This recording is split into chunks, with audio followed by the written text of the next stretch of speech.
Gusto mo Mm. humingi ng mas matinong schedule o mapansin yung contribution mo.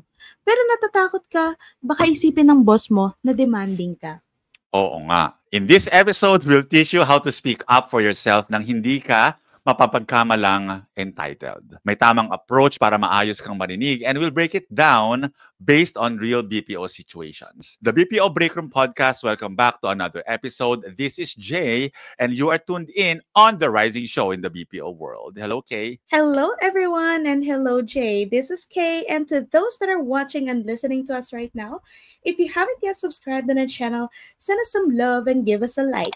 Aside from Spotify and YouTube, we are now on Amazon Music and Apple Podcasts at the BPO Breakroom Podcast. Alright everyone, so ayun na nga no guys, alam naman nating lahat na yung mga ka-teammate na either tahimik lang or kahit overloaded na, or yung parang sobrang vocal na minsan nakakairita na. Pero ang tanong, paano ba talaga dapat mag-advocate for yourself sa trabaho? May mga ganyan nakakairita talaga minsan na although they mean well they're coming from this place of crying for help, right? But in how they delivered, parang nakakairita and sarap sampalin, ganon. Ay, Kaya it's really a delicate balance, lalo sa BPO na may shifting schedules, strict metrics, at team goals. Kaya kapag gusto mong i-raise ang concern mo sa kahit ano, like literally kahit ano, like schedule, workload, or promotions, may tamang paraan para gawin ito respectfully pero assertively. so hindi pala kailangan manahimik para lang di ka masama sa mata ng management, pero hindi rin pwedeng bara-bara yung dating natin, ano eh. Advocacy doesn't mean aggression. It's clarity, timing, and tone. And that's what we'll walk you through today. The BPO Break Room Podcast. So let's talk about my sombrero today, Kay. Aking. Ano ba kasi nakuha yan? Kanina pa ako nang gigigil dyan eh. Wait lang, Day. Ayan, Day. So, gusto niyo ba to?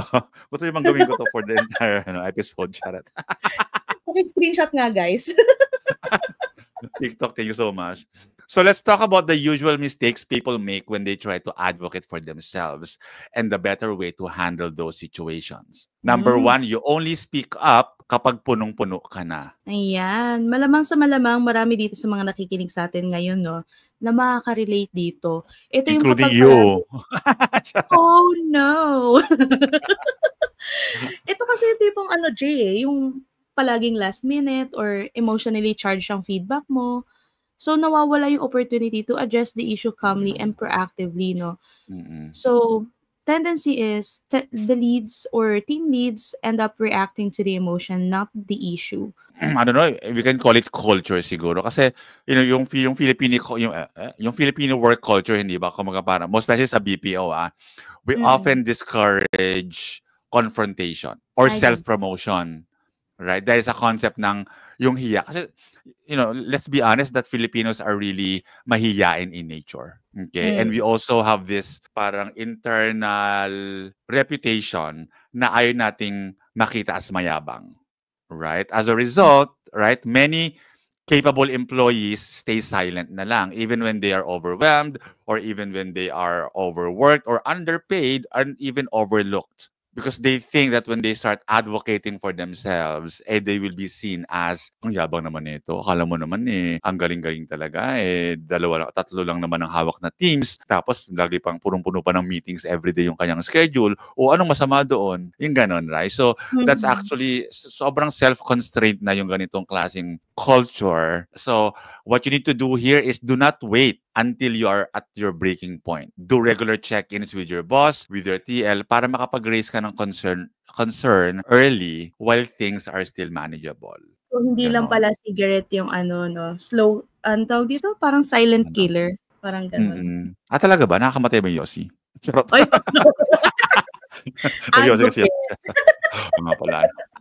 Pinalaki kasi ako, siguro dahil sa kapal na rin ng mukha ko, no? Pero pinalaki kasi ako na there's a psychological safety in our team before. And if there's something wrong, if there's something that would need to change, it's okay for us to speak up because all feedback are valuable. I think I was raised that well. Na even up to this very day, I'm not really afraid to speak up or to ask questions, to question the process. It's just a matter of you knowing how and how you deliver the message. Is it respectful ba or are you just ranting ba or ano bang gusto mo? Ako, I always say na I always give context na ganito yung nangyayari, blah, blah, blah, and, and is there any, I'm wondering if there's a possibility to do this, ABC, something like that. So the second red flag is you come in with complaints pero walang solution. Ayan. Kaya naman guys, lagi nyo ihahanda din ang inyong solusyon, ano? Because repeatedly raising problems without suggesting options can paint you as someone negative or difficult to work with. So leaders are more responsive kapag may nakikitang willingness to collaborate. Totoo Diba? yan. Ako irita ako sa mga taong reklamador na wala namang valuable or sensible na recommendation to solve the problem. But Really. there are times talaga, I would be honest, na minsan kahit ako nauubusan ako ng solution. And that even surprised me, ha? Ano yung I surprise? always think of a solution that I think it's best. Although sometimes if you put that in a table with a group of people, sometimes it might not be the best, but at least you've come with a solution that you can think of. Pero don't get us wrong, yung mga complaint na yan, these are valid complaints because again, it's part of our topic today, which is about advocating for yourself, right? Correct. Pero again, there's a better way to advocate for yourself about your complaints, right? Because yung complaints naman, it will not surface if it's not inconveniencing you, hindi ba? One of the most common complaints na na-receive ko sa talambuhay ko is number one is yung schedule nga. Right? Yung sabihin nila, ibig sabihin nun ay yung it's too early, it's too late in the night.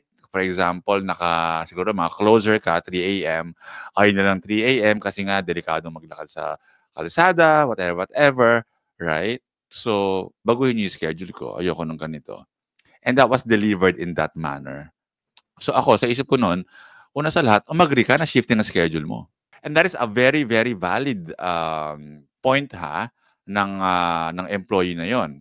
How could it be phrased better is, boss, 3 a.m. po yung schedule ko next week. Pwede po ba natin pag-usapan kung may chance akong malipat sa ganitong shift dahil wala po masakay sa area namin ng ganyang oras and ano po kasi mga tambay na umiinom malapit sa amin sa abangan ng jeep. I don't feel safe po. Right? Let them see your intent and thought process. Kahit naman itang-irita yung mga yan sa mga ganyang klaseng mga employees, they still provide support, they still resolve the problem. But then again, there's a better way to advocate for your needs.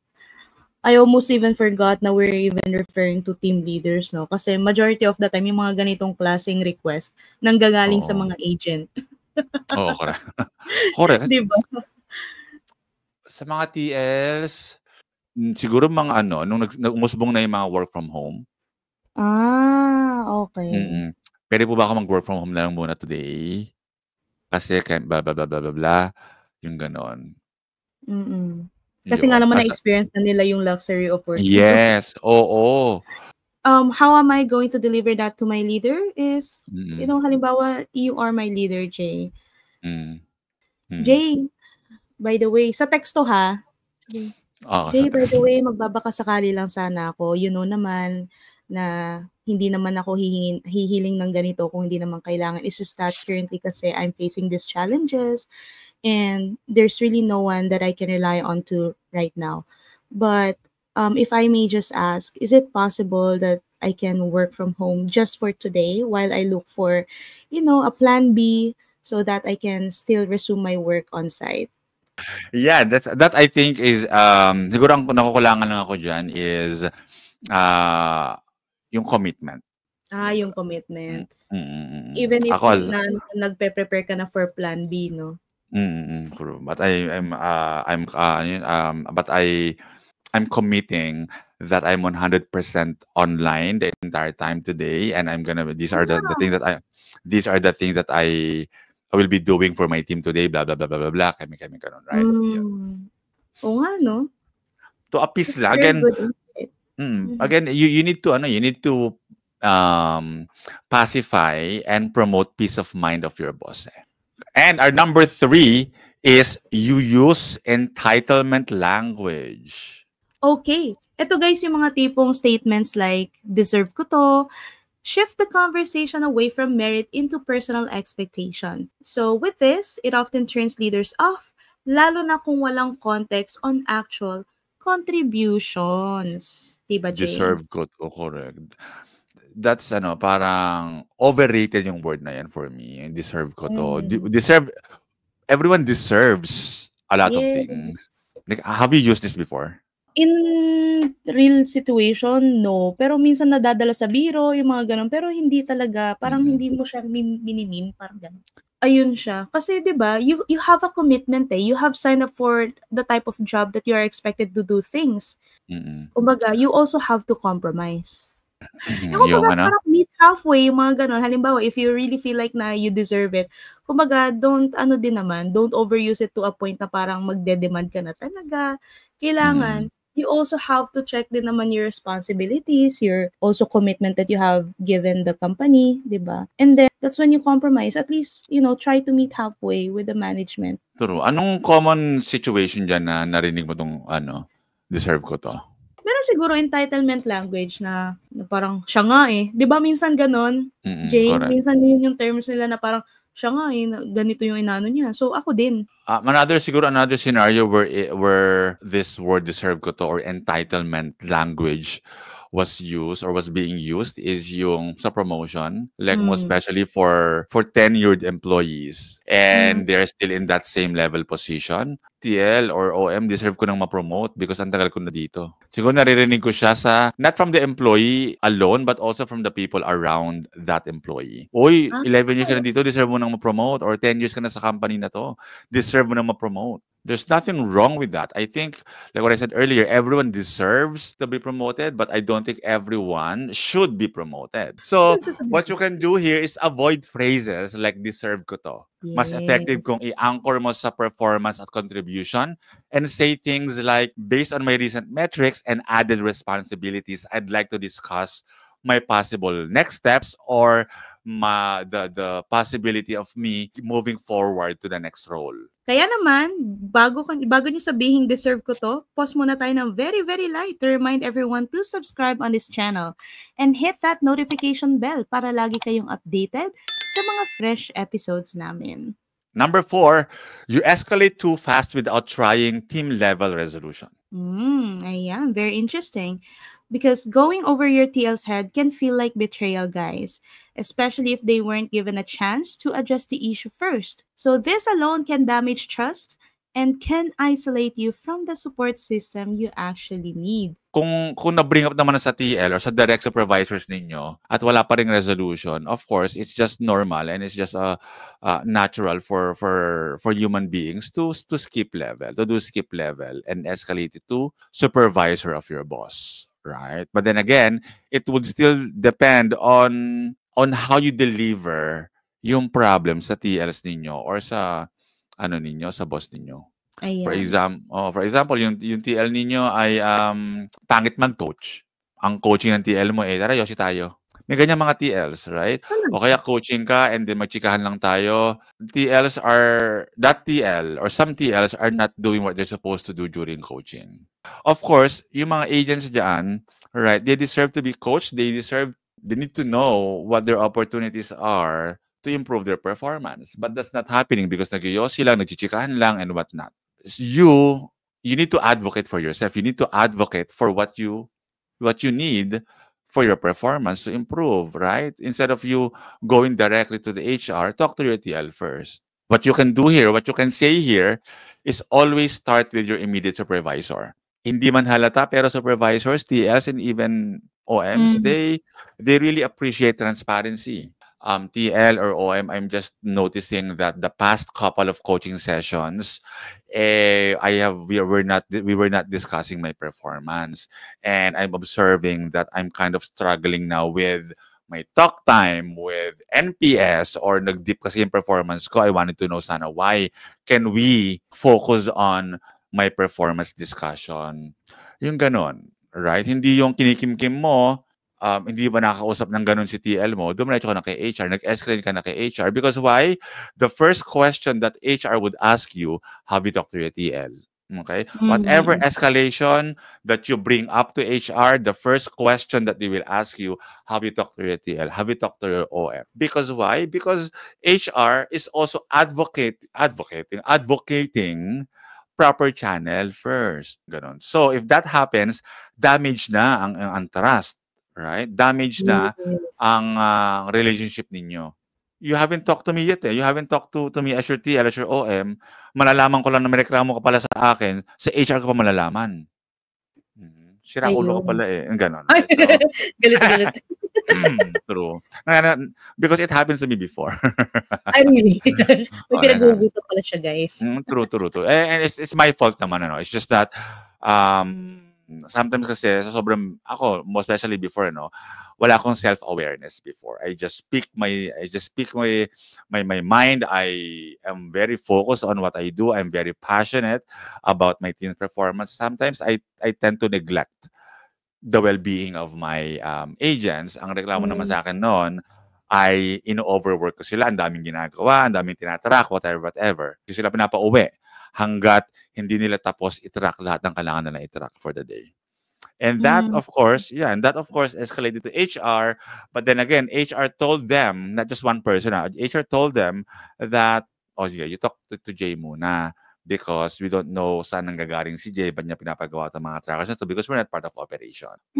On that same day, HR talked to me nga about that escalation, blah, blah, blah. So, my point here being is, yung trust ko sa team ko has been broken already. Ibig sabihin, pa may mangyayaring not in accordance with what they want, escalate agad sa HR. Ganon, right? But then again, it's also partly my fault because I did not build a culture wherein there's openness between or among us. Kaya they didn't talk to me first, right? So, again, yung advocacy works both ways yan. Okay? Kumbaga may tamang prosesong dapat pagdaanan, di ba? Hindi Correct. yung lahat ng issue dapat HR agad kasi it should encourage grounded resolution and less conflict escalation. So the fifth one is you don't listen to feedback. Kaya naman guys, ito yung mga kapag panay kontra ka sa feedback or you shut down after being corrected, it already shows resistance to growth. So leaders will instead hesitate to advocate for someone who can't self-reflect. Perfect yarn. Ano yon? After Jesus, ikaw na? Wala kang level? God ayaw level. ng feedback. Actually, ang dami ko na-encounter na ganyan na every time I give feedback to them, they always have reason, they have alibis, or they will always say, yeah, nagawa ko na po yan. Ay, yan nga po yung ginagawa ko ngayon. Kung nagawa mo na, bakit ganyan pa rin yung agent? And you, as you said, nagawa ko na po yan, blah, blah, blah, blah, blah. Tanggapin mo yung feedback and let me know and tell me, yan po yung nagawa ko last week and I need, siguro can you suggest other activities para ma-improve yung behavior ng agent. Yung ganun, right? Hindi yung, nagawa ko na yan. Oo. Ganun lang. Accept it na hindi tama yung ginawa, mali yung ginawa. Kasi hodang first time, 100th time mong ginawa yon. The fact na mali yung ginawa mo, you accept it. Okay? Hindi yung puro kayo resist. Perfect yarn. So, what you need to do here is, again, advocacy goes both ways. If you're given feedback, show you're open to it and take action. Okay? That builds your credibility and shows maturity. Correct. So, hindi pala masamang mag-speak up. Guys, linawin lang namin ha. Ang tanong lang talaga is paano mo siya ginagawa at kung may follow-through ka. Yun na yun. When you come in clear, respectful, and with accountability, mapapansin ka. Kaya naman, para sa mga BPO employees na parang natatakot pa rin magsalita up to this day, ano ang first step nila para simulan to, Jay? Ang first step dyan ay uminom kayo ng 3 bote ng Red Horse muna. Okay?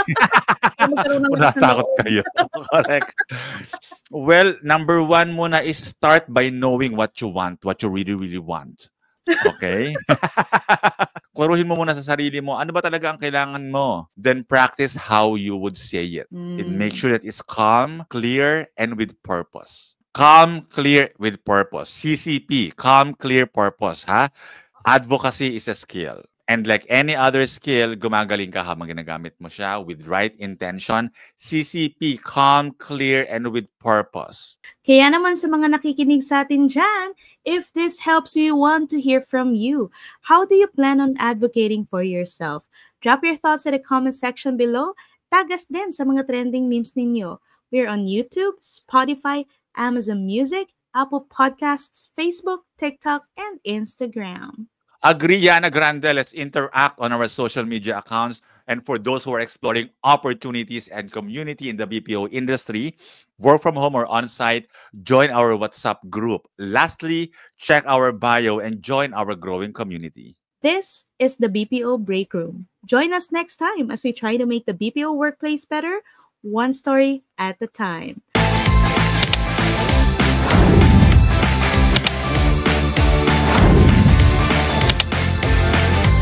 The BPO Break Room Podcast.